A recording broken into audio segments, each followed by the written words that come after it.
Tad šī video mēs apskatīsimies Cēzaru uzdevumu no problēmas set 2. Tad mums nāks vērtības jau palaižot pašu programmu, un līdz ar to mums nedaudz atšķirsies tas, ko mēs darām. Tātad pirmkārt mums interesē, ka tur ir atļauts būt tikai vienai vērtībai, un turklāt viņai ir jābūt skaitlim. Tad if argc nav vienāds a2, tad mēs sakam, ka ir kļūda, un beidzam programmu ar kodu 1. Attiecīgi ievada mums ir iekš arg value 1, un mums interesē, vai tur ir kaut kas vēl izņemot skaitļus. Tad mums ir jāpārbauda, kas tur ir iekšā, pirms mēs pasakām, ka to drīkst pārvērst pa skaitli, tāpēc, ka viss ir saņemts kā teksts. Un līdz ar to, pirmkārt, arg v1, tāds neīpaši labs nosaukums, bet varam viņu arī lietot. Bet mēs varam gribēt šeit uzrakstīt pārbaudas funkciju. Mēs varētu to pat rakstīt kā atsevišķu funkciju. Viņa atgriezīs bool, paties, nepaties. Tātad check text. Un mēs viņam iedosim string input. Attiecīgi šo te funkciju es rakstīšu apakšā.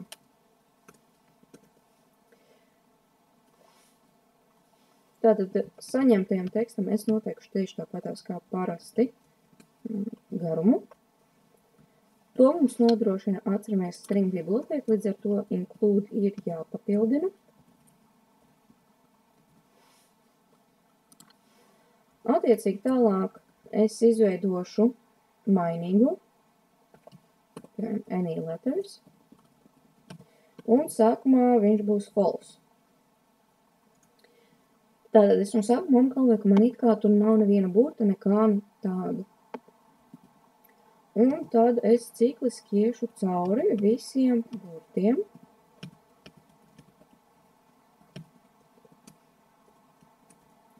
Un katrā reizē pārbaudīšu is digit. Vai konkrētais simbols, ītais, ir skaitlis. Bet tas man atgrieztu true, tad, ja ir skaitlis, bet man vajag saprast, ja tur ir teksts, jo skaitļi man dara. Līdz ar to es te ielieku izsaukumu zīmi, kas nozīmē not. If not is digit. Tātad, ja es no is digit saņemšu true, es to pārvērtīšu par false. Ja es saņemšu false, tad es to pārvērtīšu par true un pateikšu, ka any letters, tad, jo es atradu burtu, ir true. Un tad attiecīgi es atgriežu šo te any letters. Augšā savā maģiskajā funkcijā attiecīgi es tad varu pārbaudīt, vai gadījumā es saņēmu tomēr tos nevajadzīgos burtus. Un tādā gadījumā es vienkārši uzrakstu if, check text, un tam padodu argv1. Atceramies, ka nultais ir jau automātiski aizpildīts, pat ja mēs neko nerakstam. Attiecīgi šī vietā tad man ir jāraksta, cerams error, bet kā minimums būtu, ka mēs beidzam programmu. Tad return 1. Paskatīsimies, vai pārbaudēs tas derēs. Mēs varam arī šī mirklī pamēģināt make. Paskatīties, ka ir kļūda. Kļūda ir tāpēc, ka is digit nav atpazīts. Varam tepat izlasīt, ka ir priekšā rakstīts, ka mums ir jāiekļauj bibliotēka cētēka. Ja kāda bibliotēka trūks, un tā ir standarta bibliotēka, jums vide pateiks pati priekšā. Tad pamēģināšu neko neierakstīt, errors, pamēģināšu ierakstīt ciparu, viss kārtībā it kā. Pamēģināšu ierakstīt burtu, neko man nesaka. Tad ideālā variantā man vajadzētu šeit parādīties print error. Un lai vismaz kaut kāda ir ziņa par to, ka kaut kas nav sanācis. Ok. Tad tik tālu mēs tikām. Tālāk mums būtu jāsāk darboties ar pašu to, kas mums ir paredzēts tur apstrādāt. Līdz ar to mēs varam pateikt, ka mēs gribam saņemt kaut kādu tekstu. Un varam viņu arī apsaukt par input. Derēs. Get string. Ja mums ir paredzēts, ka mums būtu jāsaņem tekstu. Un šeit mums ir jāraksta plain text. Te mums arī ir parādīts, ka mums jābūt get string funkcijai.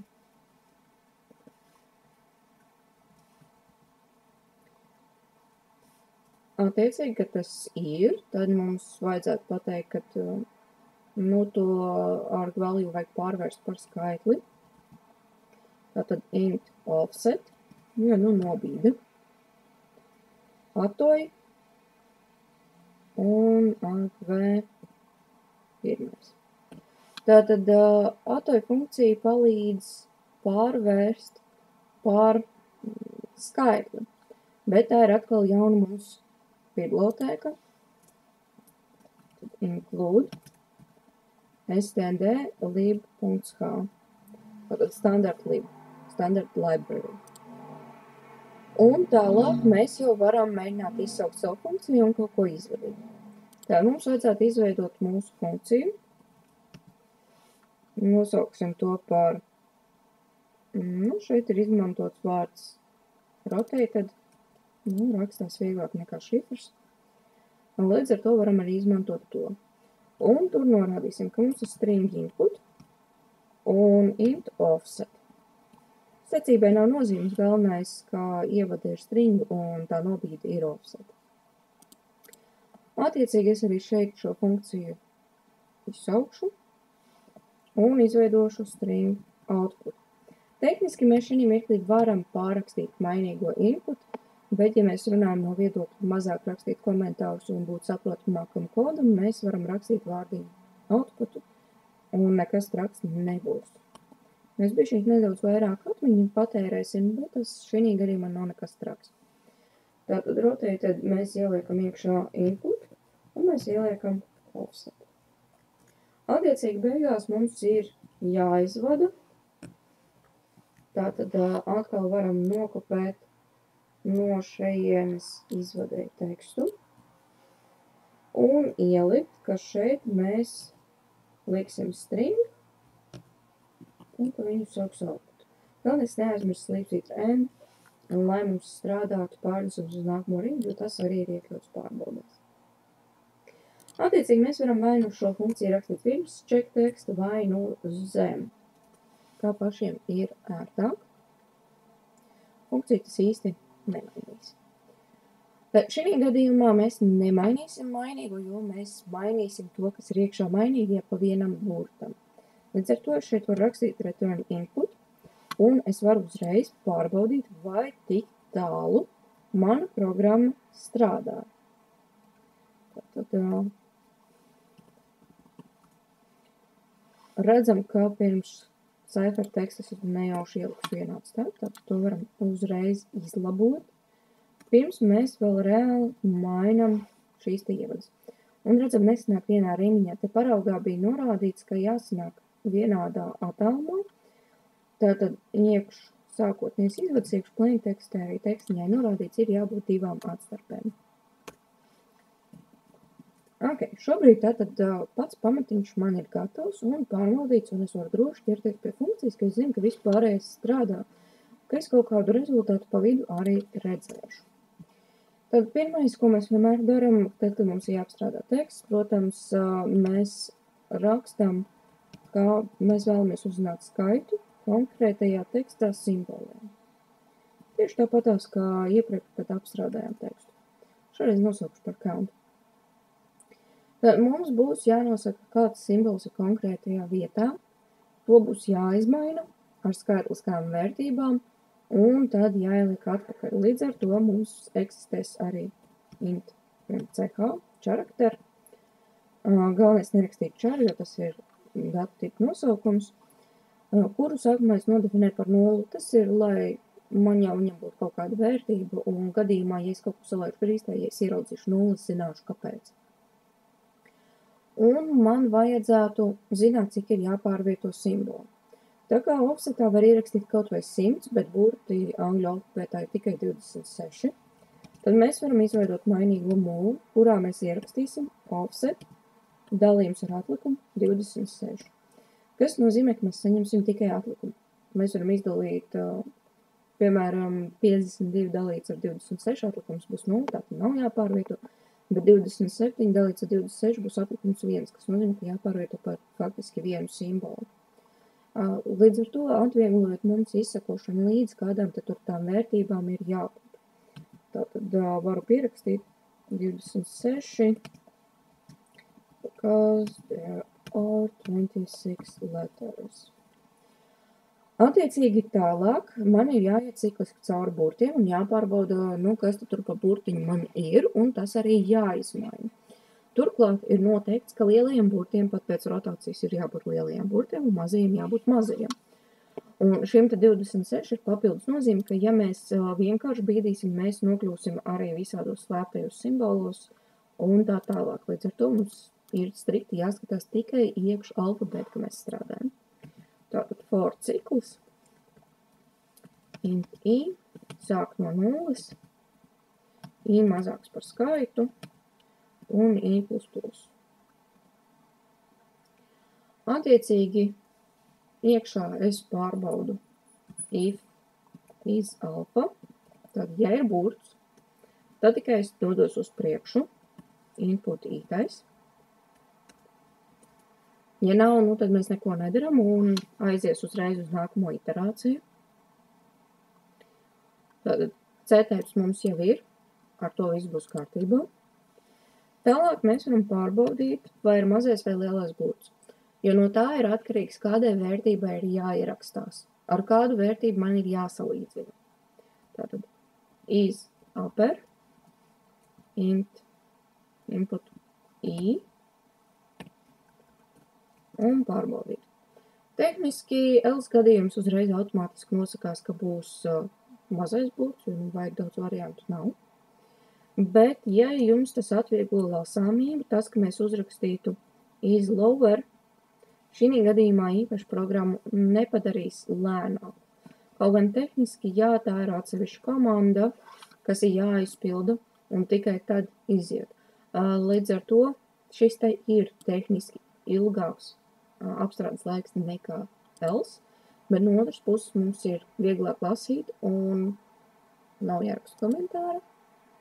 Un papildus tas, ka ja mums parādīsies, ka mēs tomēr gribam apstrādāt pieturzīmes, tad mums te šeit būtu tāpatās vēl kāda pārbauda jāveic. Ja? Tātad is upper. Lielie burti ir 65. līdz 90. simbols. Mazie burti ir 97. līdz 122. Tātad mēs varam paņemt CH mainīgu, pateikt, ka mums vajag pārvērst pār veselu skaitli, input ītais.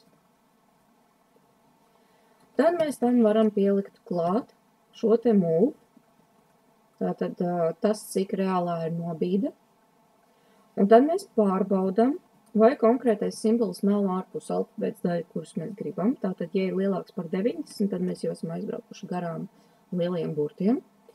Un līdz ar to, tādā gadījumā, mums šis te ir jāsamazina pa 26. Tātad, ja mēs paskatīsimies uz tabuliņas vērtībām, ja es trāpīju uz, piemēram, 92. simbola, slīpsvītras, es atņemšu 26 un trāpīšu B. Ja es būšu 91. trāpīšu A ar šādu darbiņu. Attiecīgi, tad, kad tas viss ir paveikts, tad es saku, ka input ītais ir čar CH. Tātad tas to pārvērtīs atpakaļ pa burtu. Tehniski šo te inputu es varētu likt arī ārpus IFA, samazinot koda garumu, bet tas arī samazinās lasāmību vismaz šādām te programmām, kur ir pārveidošana ar skaitļiem. Līdz ar to, kā kurā mirklī, kā ir labāk. Varam, protams, uzrakstīt visu ļoti īsi, varam arī nedaudz garāk, bet vismaz visas komandas paliek vienā un tajā pašā vietā. Ja es rakstīšu šeit rakstot, ir jārēķinās ar to, ka ja neiziet if, būs kļūda. Piemēr, šī gadījumā, ja gadījumā man kaut kas jālabo, tie ir 2 vietas, kur jālabo. Tad šo te kodu es varu copy-paste, bet man jāpamaina viena lieta. Šeit vairs 90 nedara. Tātad šeit ir jābūt jau 122, bet pārējās lietas paliek tādas pašas. Kam vajadzētu vērst manu uzmanību, ka it kā, kaut kas izskatās, ka ir darāms, lai tas viss būtu īsāks. Tātad tehniski mēs varam paņemt šīs daļas un iznest viņas ārpus if. Jo mēs zinām, ka, ja jau mēs tikām līdz šienei, mēs varam paļauties, ka tur ir tas, ko mēs vēlamies mainīt. Tad šī pirmā pārbauda būtu jābūt, ka mēs iekļaujam tur visu, ko mēs vēlamies mainīt. Un tādā gadījumā mēs varam programmu diezgan saīsināt ar to, ka mēs iekšā papildus ifā atstājam tikai, ka mēs pārbaudam oriģinālo burtu un tādā gadījumā pārbaudam, vai šis CH ir palicis pārāk liels, atbilstoši pēc konkrētā burta veida. Tad mēs samazinājām programmu pār veselām 3 rindiņām. Tā pašā laikā mēs ieviesām jaunu vietu, kur notika kļūdai. Tad, ja šeit mēs izlaidām cauri un pārbaudījām, ka tas ir tiešām tas, ko mēs vēlamies mainīt, tad šeit iekšā ir jāparedz, no kurienes līdz kurienei būs tā robeža, kur jābūt vērtībai. Ja mēs tos gadījumus neapskatīsim, tad mēs varam pieļaut diezgan smagu kļūdu un sanāk aizies diezgan greizi. Bet, labi, pamēģināsim palaist. Un pa vienu simbolu pamainīt vārdu hello. Tad, ja mēs skaitīsim alfabētu, mēs redzam, ka it kā ir pareizi. Un šis ir diezgan sarežģīts uzdevums.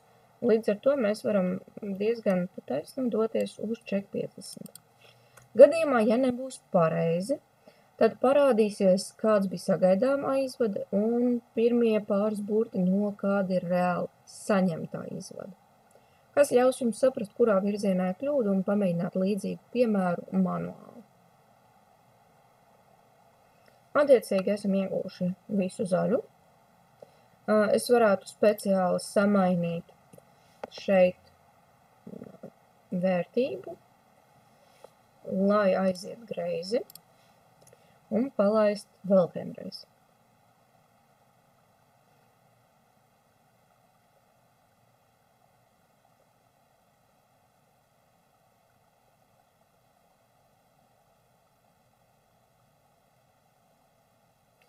Tātad redzam, ja gadījumā nav pareizi, ko mēs ielikām, kam būtu jāsanāk, un redzam, ka izvada nevis tekstu, bet izvada nedrīgus simbolus. Attiecīgi, ja vispār būtu izlaista šī daļa, kur sākumā mēs mūlu jau pārvietojam te, un būtu tikai mūlu uz izaperi, tad mums rādītu piešķīt jau interesantākus paziņojumus. Tad, attiecīgi, pēc šīs pārbaudas varam palaist arī stila pārbaudi.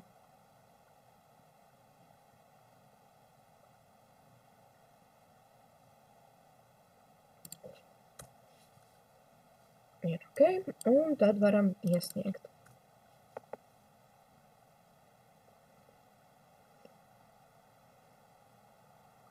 Neaizmirstam ierakstīt yes. Un būsim saņēmuši jau tūlīt savu novērtējumu. Tātad galvenais atrast nosaukumu.